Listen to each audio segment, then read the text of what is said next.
Is it not written in your law that ye are gods? You understand what I'm saying? So it just depends on what level you own based on, whether you're human or whether you're immortal. At ease, I am sold. What your employer doesn't want you to know, right? And that thing is, they don't want you to know that your days are numbered, right? Now, let me say this. I think it's whack when people come online and say that, that 9 to 5 is, having a 9 to 5 is a bad thing. When people talk down on people getting up, going to work, for certain companies, I think that's lame, man. Now, personally, I think that when a person is involved in a 9 to 5, I think that they're leaving a lot of money on the table. But brother, it's an honorable thing to work hard, get a good position at a good company, and do something in exchange for pay, man. So I wanted to say that first, right?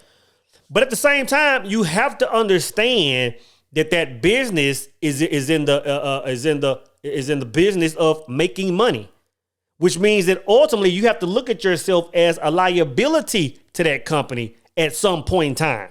You know what I'm saying? And what I mean by that is, yes, you're an asset. Yes, you're doing, revenue generating things. But as you spend so much time, as you grow older, you have to be aware that the company is now looking at you like, okay, now Joe Blow is getting older. So maybe now Joe's medical bills are getting a little higher. Maybe Joe is getting married. Maybe he has kids now. And now we have to insure them. You know what I'm saying? Now they're looking at how you're affecting the bottom line.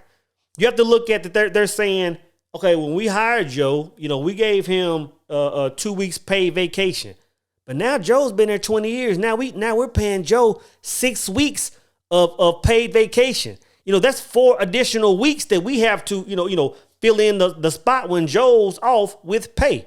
You know what I'm saying? They're looking at this type stuff, brothers. You have to understand that. You might have started a job and they were matching you 2% 401k.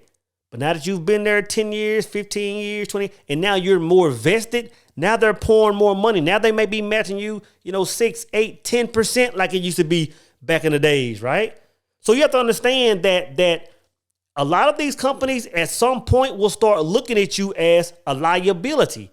Now, in my opinion, there are a couple of career fields that don't really look at the older people in the market as a liability. One is teachers. I think that when people go into any kind of education field or you're teaching a college professor or anything along the lines of that, I think that senior people, keeping people on board as long as they want to, I think that's valuable because they have so much of the older knowledge, man, that a lot of people look up to. I also think that like the medical field is one of those fields. Like the longer you're in the medical field, it seems like you become more valuable because you have that old knowledge as well as that new knowledge, right? But when you talk about working for plants and a number of other type career fields, brother, I'm telling you, you have to be aware of what I'm telling you about, right? Now, luckily, I was made aware of this some time ago, back when I was around 20 years old. When I was 19, 20, worked at Mansfield Plumbing, man, I remember getting on my job. The first thing that stood out was that I saw all these older gentlemen, man, probably in their 40s at the time, 30s, 40s, 50s, whatever. But these brothers were seasoned. These brothers needed no management. They needed nothing, man. This thing ran like a well-oiled machine. First thing I noticed that the guy that was in charge of them had been there not much longer than I'd been there, right? And he was supervised. This brother couldn't have been no more than 24, maybe 25 at the time, right? And he was quarterbacking the whole thing. Didn't have a clue what was going on, right? And I remember this. I remember some months after I was being there, here I am still an apprentice. I'm still trying to learn what's going on out here, man. They came through and had a riff, right, where they're laying people off to, meet demands, whatever. I mean, they laid a number of these seasoned guys off. These guys that were 40s and 50s and maybe 60s that knew this stuff like the back of their hand, but they were giving them the X. And I'm telling you, I really didn't understand what was taking place then, right? I knew something was kind of odd about that. Me not really knowing what was going on and made the cut, but I didn't really understand the magnitude of it. Fast forward, man, over my career, I saw that same pattern, man. And at some point I said, you know what? I see the writing on the wall. I see that I need to move different or I'm going to fall victim to that same thing, right? And I can remember this is a few months ago, 6 months ago, max. And I was telling my brothers in the power circle about this a couple of weeks ago. A friend of mine, right? That kind of showed me the ropes in the oil field. Brother named Ricky, man. Brother was I'm not sure how old Ricky was back when I was in the oil field, man, but he was a senior guy. This brother taught me a lot about the oil field. He taught me a lot about, the business side, how to read P&L statements. He gave me the game so I can easily call this brother a friend. Anyway, I saw this brother post on LinkedIn several months ago. He was like, I finally hit my, I think, 35-year mark. He made a post about it on LinkedIn. He said, yeah, the company gave me a nice watch, man. Watch was dope, right? And then a couple of weeks later, Ricky made another post. And he was like, this is my history. This is what I know how to do. I'm looking for employment, in a nutshell, right? And in my mind, I'm like, wow. I said, Ricky has made this company no telling how many millions on top of millions, right? Has given this company his entire life. And now he still has, another 10 years to go of work in his mind, I'm assuming, somewhere in there, right? And now he's out on the block again, looking for work. And I'm like, wow, man. Like, I'm telling you, brothers, you have to understand that this company, they might be showering you with gifts. They may shower you with bonuses, company picnics, company trips. I'm telling you, there's no loyalty in that. So you have to be always thinking. This is the thing, brothers. You have to always be focused on self. You have to always be learning a craft, and you always have to be moving toward doing your own thing. Even if you're happily going to a 9-to-5, man. Even if you're happily going to a 9-to-5, brother. I was reading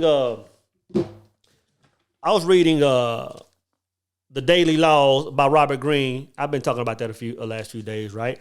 And if you go to on February 4th, man, the lesson for that day was called Value Learning Above Everything. And the first line, man, was an eye-opener for me. It's kind of what we're talking about. It says this. It says, as you progress in life, you will become addicted to the fat paycheck, and it will determine where you go, how you think, and what you do. Then it says this. Eventually, the time that was not spent on learning skills will catch up with you. And the fall will be painful. But I'm telling you, I've seen this a number of times over the course of my life. I've seen people that's given their job 100%, thinking that one day they would just wake up and say, you know what? I think today is going to be the day I retire, and just be able to walk out gracefully. Bring in their 401k, cash out on a few things, and that's how life. Brother, it rarely goes like that. It rarely goes where a person can be with a company 20, 30, 40 years and bow out gracefully. It's rare. That's why you have to always be focused on self. Always be focused on, like it says, learning new things and expanding. You know what I'm saying? Like if you're into landscaping, brother, go to work Monday through Friday, man. Go hard. But on the weekends, man, you need to be practicing your craft. Have your business cards make. Have you 2 or 3 clients that you're mowing their grass, that you're keeping their garden up tight, and just slowly be expanding in that area. If you're into art, if you're a painter or if you're a musician, brother, always be practicing your craft. Get you a few music gigs, at the local clubs on the weekend. Be painting your art. Get you a website. Be selling your stuff, man. You always have to be expanding for self. If you want to be an influencer, if you want to be a preacher, go ahead and get ordained, brother. Be moving toward that at all times, because I'm telling you, you don't want to be caught out, later in life, and someone gives you the axe and you're sitting there with your drawers down, like what do I do now, right? Like, what do I do now? The book goes on to say this. Same dates, February 4th. It says this. It says, in the end, By valuing learning above all else, you will set the stage for your creative expansion, and the money will soon come. I'm going to tell you what's going to happen, brothers, once you move like this. You go into your 9 to 5 every day, and on the weekends, and on your days off, or in the evenings, man, you're practicing your craft. You're expanding in your personal time. What's going to happen is one of two things. First off, either when the day comes, whether you're 50, 60, whatever years old, and they come knocking on your door, or HR call brings you into the office, they'll say, hey, you know what? Like, today's your last day. No heads up, no nothing. Like, it was fun. It was a fun 30 years. You're going to be prepared.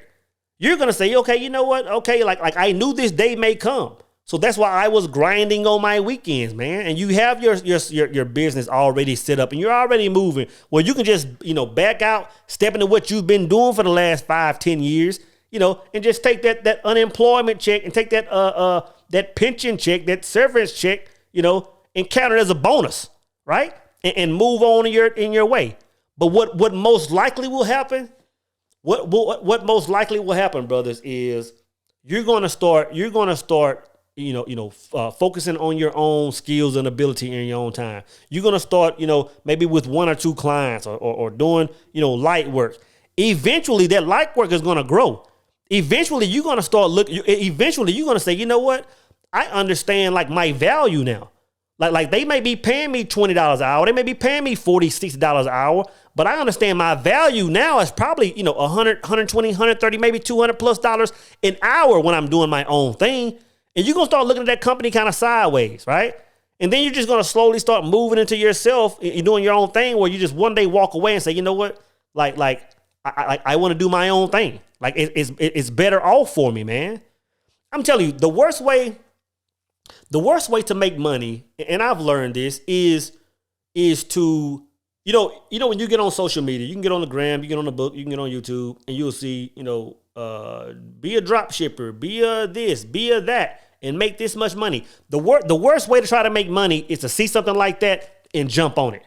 That's the absolute, I don't care what kind of results they're getting. That's the absolute worst way to make money.